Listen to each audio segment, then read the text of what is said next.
Board exam नजदीक आ गया है। सोच रहे हो कि घर में रह के कैसे बोर्ड एग्जाम की तैयारी करें। हाय एवरीवन, हर हर महादेव। आज मैं आपके साथ शेयर कर रही हूँ exam preparation routine at home in winter. नवंबर का जो महीना है ना, ये चुनौतियों पे चुनौती ही ला रहा है। पहले तो सर्दी लेकर आ गया, फिर बोर्ड एग्जाम लेकर आ गया, फिर स्कूल में छुट्टी भी करवा दी कि घर में रह करके बोर्ड एग्जाम की तैयारी करो। क्या आप भी इन प्रॉब्लम से जूझ रहे हैं? तो चलिए मैं आपको इन सब से लड़ने के लिए कुछ टिप्स बताऊंगी और कुछ ऐसे हैक बताऊंगी जो आपको एग्जाम में मार्क्स को इंक्रीज करवा सकता है। नोटिस कीजिए कि घर में हमसे पढ़ाई क्यों नहीं हो पाती है। जब हम पढ़ते नहीं है ना, तो उससे पहले हम फोन ही चला रहे होते हैं। इसलिए 1 2 3 4 टेक्निक से ना आप फोन को नीचे रखिए और फटाक से पढ़ने बैठ जाइए, क्योंकि टाइम बहुत ही कम है। टाइम को बिना वेस्ट किए हमें अपने सिलेबस को कवर करना है, रिवीजन करना है। मॉर्निंग का आवर होना चाहिए। खाना पीना खा लेने के बाद आप छत पे चले जाएं, जहाँ पे कि अच्छे से धूप आ रही हो। यहाँ पर ना हम एक साथ 3 काम कर रहे हैं। एक तो स्टडी कर रहे हैं, ऊपर से विंटर है तो छत पे बैठ के विटामिन डी भी ले रहे हैं। इस वक्त ना अगर आपको मैथ के प्रैक्टिस करने हैं ना, तो वो प्रैक्टिस कीजिए जो कि मैथ के बुक में एनसीईआरटी से जो क्वेश्चन पूछते हैं ना, वो एग्जाम्पल में होते हैं। उनका तैयारी ज़्यादा कीजिए। चांस होता है वो क्वेश्चन ज़्यादा पूछने के।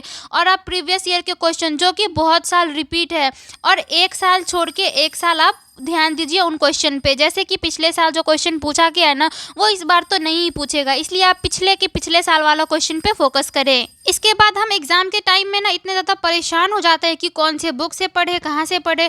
तो मैं सजेस्ट करूँगी कि आप पढ़ाई ना सिर्फ एक ही जगह से करें। या तो आप बुक से पढ़ रहे तो बुक से पढ़े, या फिर अगर यूट्यूब से पढ़ रहे हैं ना, तो एक चैनल को सब्सक्राइब करके रख ले, उसी से पढ़े। क्योंकि अलग अलग चैनल से पढ़ने के बाद ना आपको कन्फ्यूजन बढ़ेगा और आप उसी कन्फ्यूजन में फंसे रह जाएंगे। अब ना आपको परेशान होने की ज़रूरत नहीं है। आपके पास जितना भी टाइम बचा है ना, उसी टाइम को आप अच्छी तरीके से यूज़ करें और अपने एग्ज़ाम को पहले सही तरीके से समझे। आप ना गूगल पे सर्च कर ले या फिर किसी अपने सीनियर से पूछ ले कि एग्ज़ाम में पूछे जाने वाले क्वेश्चन का जो पैटर्न है वो कैसा होगा, ताकि आप इधर उधर की चीज़ें ना पढ़ें। जो सिलेबस में पूछा जा रहा है, जो एग्ज़ाम क्वेश्चन में पैटर्न है ना, उसी तरीके से पढ़ें। क्योंकि बहुत बार ऐसा होता है ना, कभी फिल इन द ब्लैंक्स पूछता है तो कभी मैच द फॉलोइंग नहीं पूछता है। इसी टाइप के वो अपने हिसाब से आप खुद समझ लें। और हाँ, जितना भी टाइम अभी आपके पास बचा है ना, आपने पूरे टाइम तो हैंड राइटिंग की प्रैक्टिस की नहीं होगी। इसीलिए जो भी क्वेश्चन आप याद कर रहे हैं ना, तो उसको सिर्फ याद करके छोड़ नहीं देना है। आप ना याद करने के बाद एक रफ पेपर ले ले, उस पे कॉपी किताब बंद करके ना आप अपने आप से वो आंसर को लिखे और अपने हैंड राइटिंग पे भी फोकस करें कि वो भी सही जाए। इससे ना फ़ायदा क्या होगा, आपके हैंड राइटिंग में भी सुधार आएगी और आपको वो क्वेश्चन भी याद हो जाएगा और रिवीजन भी हो जाएगा। एक साथ इतने सारे काम हो जाएंगे आपके। क्या आपके साथ कभी हुआ है कि आपको सारा क्वेश्चन आता है, आप सारा पेपर भी करके आते हो, लेकिन मार्क्स के बारे में आपका मार्क्स कम आ जाता है? तो क्या ये इफेक्ट कर सकता है कि आपने पेपर सही तरीके से नहीं लिखा हो? तो आज मैं आपको पेपर लिखना सिखाऊंगी। जिस तरीके से मैंने अपने दोनों बोर्ड्स को क्लियर किया है ना, मैं इसी तरीके से अपने एग्जाम में क्वेश्चन आंसर किया करती थी। आंसर शीट पे आपको सबसे ज्यादा पेन का यूज नहीं करना है, कलरफुल पेन का यूज नहीं करना है। सिर्फ आप ब्लू और ब्लैक पेन का यूज कीजिए, उसी में आपके पेपर बहुत ही सुंदर दिखेंगे। क्वेश्चन को नंबर वाइज ही लिखे, जैसे जैसे आपको याद है ना, वैसे वैसे उस क्वेश्चन को लिखे। ऊपर नीचे क्वेश्चन लिखने से ना एग्जामिनर को डिस्टर्ब होता है चेक करने में, और वो ध्यान से चेक करेंगे। अगर ध्यान से चेक करेंगे तो आपके मार्क्स तो कटने ही है। फिर अगर आपको 15 मार्क्स का क्वेश्चन पूछा जा रहा है ना, तो उसके लिए आप 2 से 4 पेज लिख करके आए और उसमें जो जो पूछा जा रहा है ना, उसका आंसर सही समय पे दे दे। जैसे आंसर शुरू में लिखे, फिर उसके बाद उसका डेफिनेशन लिख दे, फिर उस कारण लिखे, लक्षण लिखे, और उसको इस तरीके से हाईलाइट करते जाए। आप अगर इस तरीके से अपने पेपर को भरेंगे ना, तो आपका पेपर साफ सुथरा दिखेगा। अगर आपकी हैंड राइटिंग थोड़ी बहुत ऊपर नीचे भी है ना, तो एग्जामिनर को जो चेक करने वाले हैं ना, उनको समझ आना चाहिए। अगर उनको समझ आ रहा है तो वो आपको सही नंबर जरूर देंगे, क्योंकि आपने सही आंसर लिखा है और आंसर को सही तरीके से लिखा है। इंपॉर्टेंट पॉइंट को हाईलाइट कर दे, उसके बाद उसमें जो मार्क्स होते हैं ना, वो लगा लगा करके लिखे। इससे पेपर बहुत ही सुंदर दिखता है। अगर आपको डेमो दिखना है तो मैंने इसमें लिख करके दिखा दिया है, आप उस तरीके से अपने अकॉर्डिंग लिख सकते हैं। और इसी तरीके से आप जब भी क्वेश्चन को याद करें ना, तो इसी तरीके से लिख लिख करके याद करें।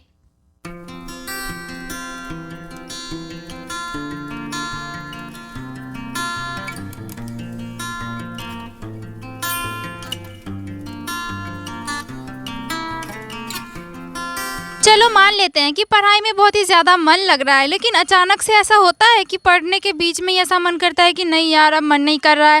तो इस बीच में ना आप अपने बॉडी को हाइड्रेट रखिए, क्योंकि जब हमारे बॉडी में पानी की कमी हो जाती है ना, जैसे कि ऑक्सीजन की कमी हो जाती है, क्योंकि हमारा जो ब्लड है वो माइंड तक अच्छे से नहीं पहुँच पाता है, बेचारा वो भी तो थक जाता है।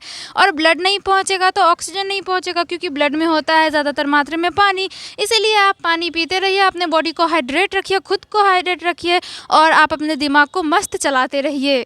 पानी पीने के बहुत सारे फ़ायदे हैं, बहुत ही सारे। अगर आपको पीरियड्स में भी दिक्कत होती है ना, जैसे पेन होना या फिर इरेगुलर पीरियड्स आना, तो इन सब को भी वो ठीक कर सकता है। यहाँ तक कि आपके वेट गेन में भी ये बहुत ही ज़्यादा हेल्प करवा सकता है। मैंने खुद पानी पी करके 2 किलो वजन अपना बढ़ाया है। नेक्स्ट टिप, अगर आपको पढ़ते वक्त नींद आ रही हो ना, तो बीच में जाके एकदम ठंडे पानी से मुँह धो लिया कीजिए और वो पानी की ना ज़्यादा जो छिटके होते हैं ना वो अपने आँखों पर मारिए, क्योंकि नींद हमारा दिमाग ना कंप्यूटर की तरह सारा डेटा अपने अंदर स्टोर करता है। इतना ज़्यादा प्रेशर के कारण ही हमारी आँख और हमारा दिमाग आराम का डिमांड करता है। कई बार पढ़ाई करते समय ना हमारे बैठने के तरीके गलत हो सकते हैं और हमें नींद आ सकता है, क्योंकि अगर आप बेड पे बैठ के पढ़ रहे हो तो आपको नींद आएगी। अगर आप गरम कंबल के अंदर जाके पढ़ाई कर रहे हो ना, तो उससे भी आपको नींद आएगी। इसलिए वैसा ही जैसा हम सफ़र के दौरान या फिर बस या ट्रेन में जब सोते रहते हैं, बैठते रहते हैं, तो कितनी ज़्यादा नींद आती है ना। और एक और रीज़न है, अगर आप लगातार 1 से 2 घंटे तक पढ़ाई कर रहे हैं ना, तो ब्रेन थक जाता है, जिस वजह से वो ना थोड़ा रेस्ट मांगता है। इसलिए उनको रेस्ट दे दीजिए ब्रेक लेकर के, जिस ब्रेक में आप उनके लिए कुछ अच्छा कर सकते हैं। सॉन्ग सुन लीजिए, कुछ खा पी लीजिए या फिर बाहर टहलने चले जाइए। अब अपने आप को ना एक रिवॉर्ड के तौर पर मोमोज खिलाना, ये सबसे अच्छी बात होती है मेरे लिए। तो आप बताइए आपको मोमोज पसंद है या नहीं।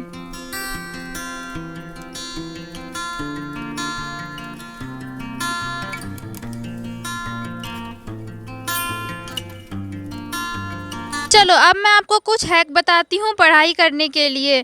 समय सारणी बनाइए, जिसमें कि आप हर एक सब्जेक्ट का ना अलग अलग समय एकदम अपने आप में फिक्स करके रखिए और उसको अपने तरीके से अच्छी तरीके से फॉलो कीजिए।